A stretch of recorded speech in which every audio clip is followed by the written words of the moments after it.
Haunted House, Haunted Mouse by Judy Cox. One October night, the doorbell rang. Mouse peeked out of his hidey hole. The night was dark. The dark was spooky. On the front porch stood a fearsome trio, a skeleton, a goblin, and a ghost. But Mouse wasn't scared. His whiskers twitched as he watched.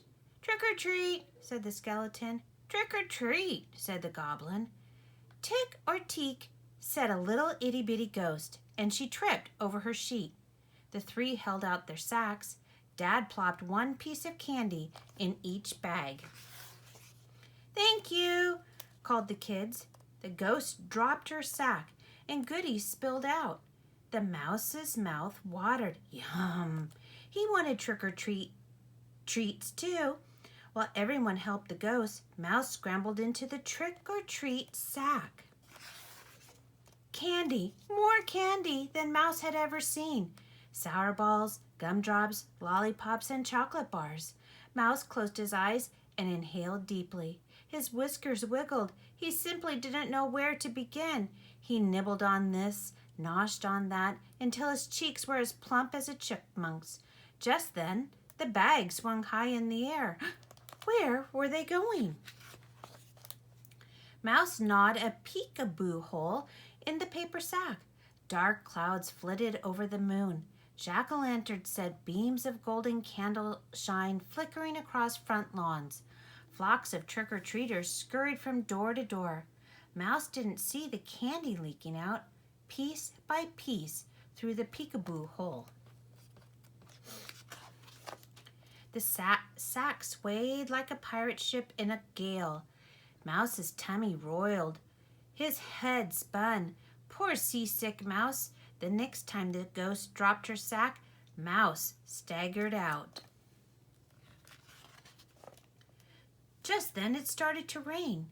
First a drizzle and then a full-out gully washer. The trick-or-treaters dashed for home, holding their coats over their heads. Boom went the thunder. Flash went the lightning. Away went Mouse. He darted here and there, dodging raindrops, splashing through puddles. Where could he find shelter? He was lost. He was wet. He was cold. An abandoned house stood by itself down at the end of the street.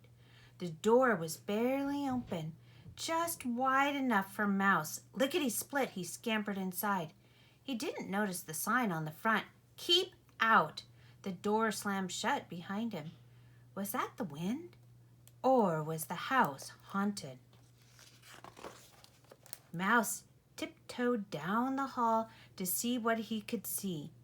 Cobwebs draped over his ears. The house was old. The house was empty. A spooky house filled with creaks and groans and things that went bump in the night. He heard bones rattle, a skeleton dancing.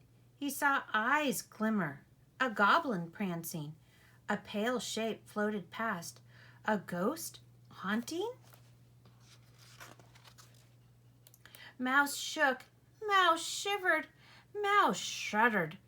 He backed up and stepped by careful step until he was up against the wall. Trapped! But Mouse was not afraid. "Boo!" he cried, as bold as a badger. "I'm not afraid of you." Outside the house, the wind blew away the clouds. Moonlight shone in the windows, revealing bamboo wind chimes jingling. No skeleton. A green frog croaking. No goblin. Torn curtains fluttering. No ghost. The storm was over. Mouse jumped out the window. He was ready to go home to his safe, dry hidey hole. But how could he find his way back? All at once he saw a cherry lollipop shining in the moonlight.